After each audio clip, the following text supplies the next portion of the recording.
Bienvenidos a un nuevo contenido de Forum. Queremos darle continuidad a un diálogo que iniciamos de manera muy breve, resaltando algunas ideas sobre la legitimidad de que la Corte Constitucional se autoatribuya la facultad de suspender las leyes. Sin embargo, hoy queremos explorar unos tópicos complementarios. Primero, la idea de si esto convierte a la Corte Constitucional en una Corte Suprema. Y después queremos revisar las últimas decisiones que se han abordado en materia de la elección de los jueces, la elección de los magistrados de la Corte Constitucional. Me acompaña Juan Pablo Barona. Juan Pablo, ¿qué podemos decir acerca de estos tópicos? ¿Es la Corte Constitucional una Corte Suprema en nuestro contexto? ¿Cómo lo ves? Sí, personalmente considero que la Corte Constitucional tiene un rol de supremacía, emite decisiones que no tienen otro tipo de instancia a la cual puedan acudir los demandantes. Esto determina el hecho de que la Corte al final del día termina ejerciendo como un órgano de cierre cuyas decisiones, aunque no deberían serlo, terminan a efectos prácticos siendo incuestionables. Estoy totalmente de acuerdo, Juan. Y creo que podríamos complementar tu argumento con algunas ideas. La primera, la Corte Constitucional colombiana y un tribunal en general podría convertirse en supremo porque termina ganando un prestigio muy alto en la sociedad, porque sus decisiones terminen siendo altamente reconocidas o por su capacidad de limitar de manera dura a los otros poderes públicos. Y creo que eso lo cumple la Corte Constitucional colombiana. Ha tenido periodos de muy alto prestigio, aunque también ha tenido periodos de alta crítica, porque la propia calidad de los magistrados, la propia calidad de las decisiones, la oportunidad del control de la Corte puede ser criticado a lo largo de estas 3 décadas. Pero la segunda razón tú la señalas muy bien, que la Corte es suprema porque sus decisiones en la práctica son casi que incuestionables. No tienen un recurso, ni siquiera ante ella misma, lo que podría ser una vía interesante en el diseño constitucional. Pero además, la única manera que contempla la propia Constitución es a través de una reforma constitucional. Y recordemos, la Corte cuando revisa la constitucionalidad de una norma, la revisa frente a toda la Constitución. Por tanto, pensar que una sentencia de la Corte puede ser revisada o revocada a través de una reforma constitucional es casi que imposible. Equivaldría a rehacer la Constitución. En el caso americano, hay varios eventos históricos donde el legislador ha revertido decisiones de la Corte Suprema de Justicia. Pero en el caso colombiano sería casi que imposible. Pero además tendría un alto costo político para los legisladores. Yo creo que aparte de estas razones, uno puede considerar que la Corte Constitucional es suprema, también porque se vuelve incontrovertible materialmente, más allá de lo que diga el diseño constitucional. Y hay una frase muy interesante.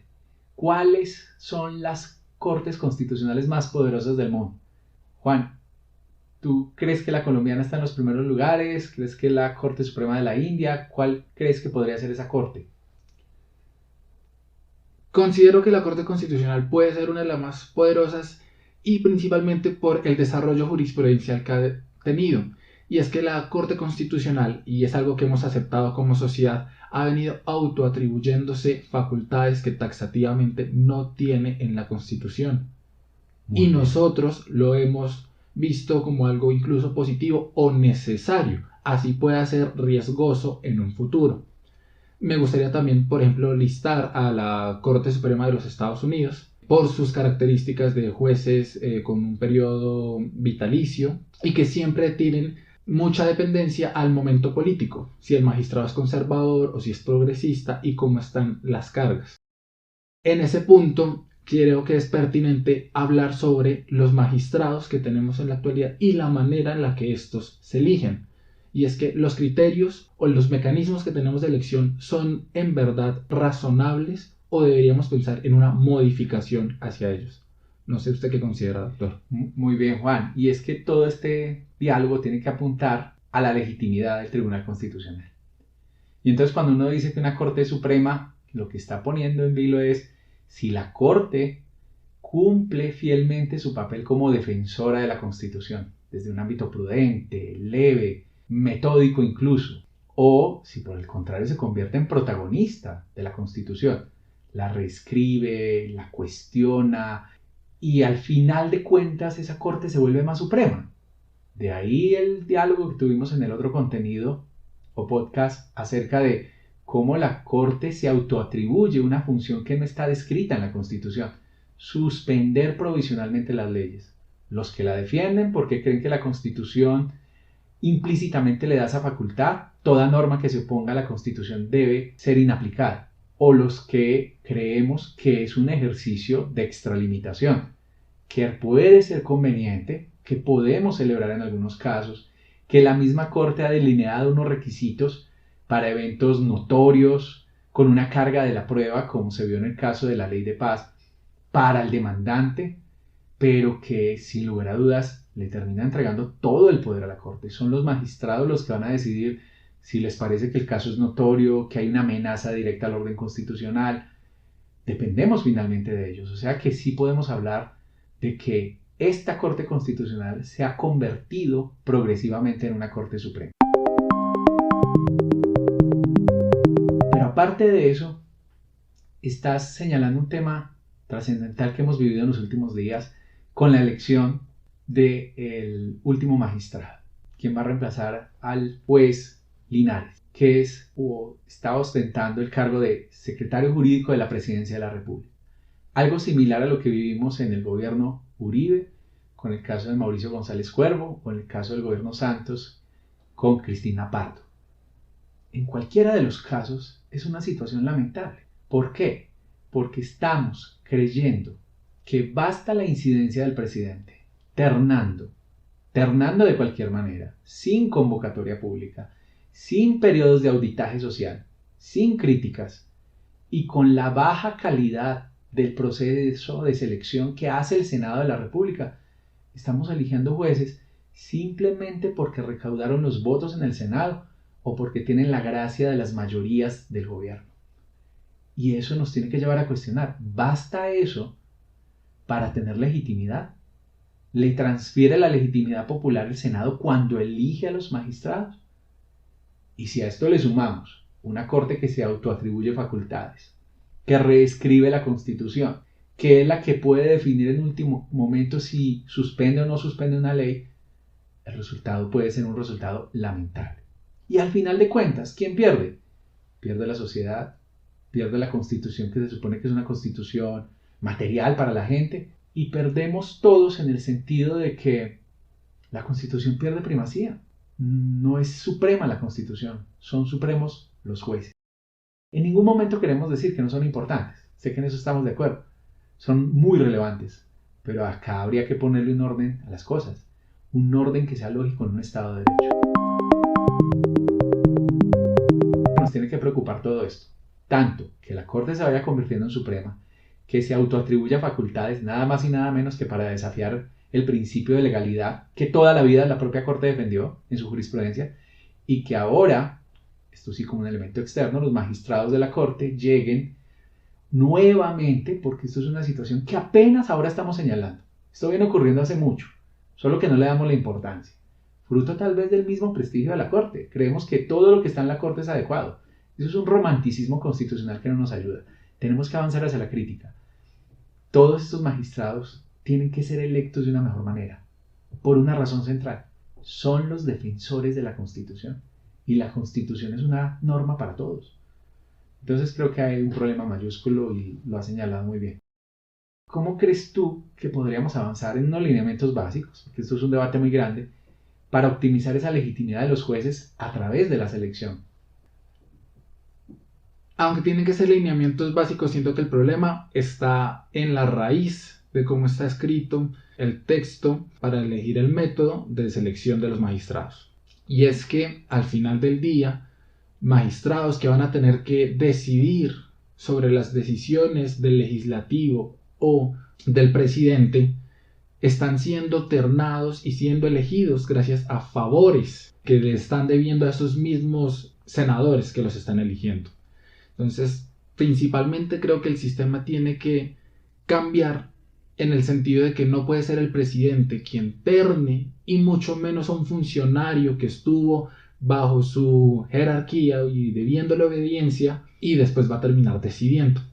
Entonces siento que tiene que ser un proceso más meritocrático en la que haya tiempo para que la sociedad civil y de miembros de la academia analicen la hoja de vida, su trayectoria y puedan emitir su concepto en el cual sea algo más estructurado, como la elección, por ejemplo, sin querer decir que sea mejor, como la del Contralor, donde la hoja de vida, sus publicaciones, su experiencia, cada uno tiene un puntaje y con base en eso, en principio, se debería de elegir. Creo que ese es un sistema que sería mucho más justo y adecuado y evitaría casos como los que estamos viendo y hemos visto durante todo este siglo.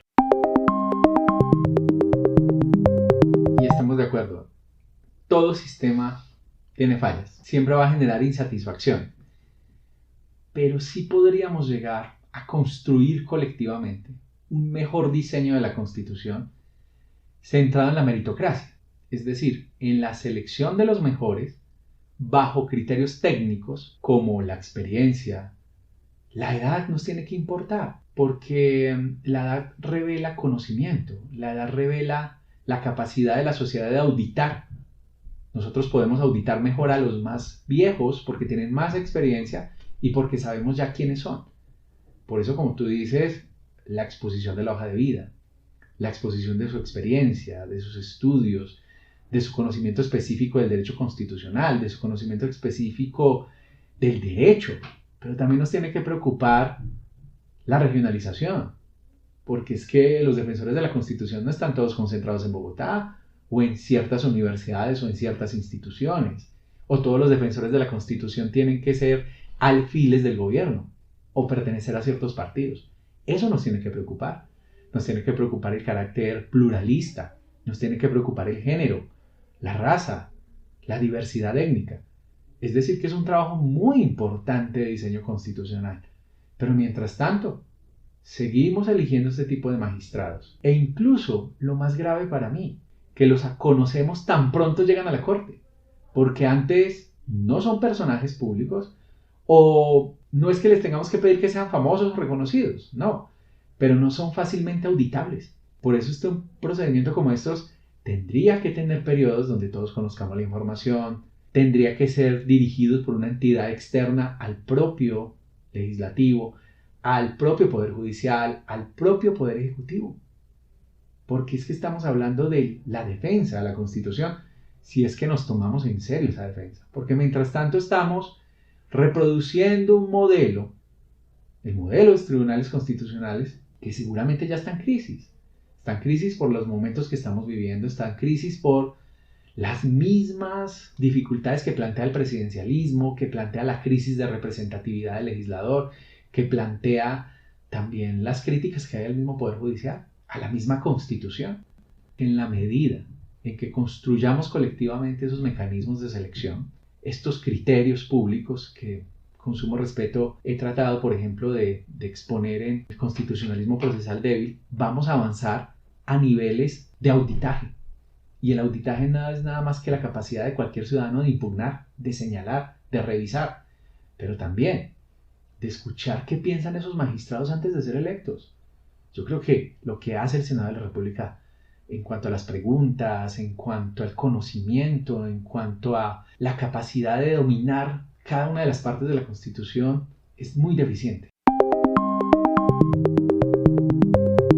Necesitamos un periodo en que los ciudadanos puedan cuestionar eso, en que conozcamos mejor los jueces y donde sin lugar a dudas empecemos a reconocer las falencias de legitimidad que tiene el Tribunal Constitucional y que el proceso de selección es trascendental para la optimización de la legitimidad del tribunal. Creo que eso es fundamental y esperamos que ese debate crezca en el país, porque hasta ahora, insisto, en estas 3 décadas ha sido un debate muy silencioso, poco estudiado. Y volvamos a insistir, es que esta crítica es necesaria. Esta crítica es necesaria para perfilar, para mejorar nuestro sistema constitucional. Poco favor hacemos cuando creemos que todo lo que pasa es adecuado o que solo lo tenemos que repetir. ¿Qué última reflexión podemos hacer, Juan? Reiterar el llamado a la crítica. La Corte es un elemento imprescindible para la democracia colombiana y en muchas ocasiones ha sido la última salvaguarda para el imperio de la ley y el Estado de Derecho, que en múltiples ocasiones se ha visto seriamente atacado. Pero no por ello podemos creer que todas sus decisiones o que incluso todos sus miembros son suficientemente buenos o válidos para estar en dicha posición por el simple hecho de haber sido ternados, de haber sido elegidos. Es importante que por el mismo prestigio que tiene la Corte tengamos mejores procesos y tengamos también la capacidad de tal vez auditar o fiscalizar las decisiones de la Corte, para que de esta manera siga siendo ese instrumento, eso sí, apegado a la ley, pero que cuida la democracia colombiana y continúe desempeñando ese importante rol que siempre ha tenido. Muy bien, y mi síntesis estaría en sí. El papel de la Corte es sobresaliente, hay un prestigio que ha construido, pero eso no significa una carta perpetua para que no la critiquemos, para no señalar que tiene errores, para señalar que hay que optimizar la democratización de los procedimientos constitucionales, hay que democratizar el procedimiento de decisión de constitucionalidad, por ejemplo, con audiencias obligatorias, con discusiones más abiertas, pero a la par, la preocupación según la cual la Corte no puede iniciar una escalada de autoatribución de funciones. Tenemos que hacer una vigilancia a esa idea, a esa doctrina de la suspensión provisional de las leyes. Yo creo que eso es trascendental. Hay que pedirle a la Corte más autorrestricción. No consiste solo en que ella misma se autorreferencie o se justifique, porque precisamente eso revela un defecto en su argumentación.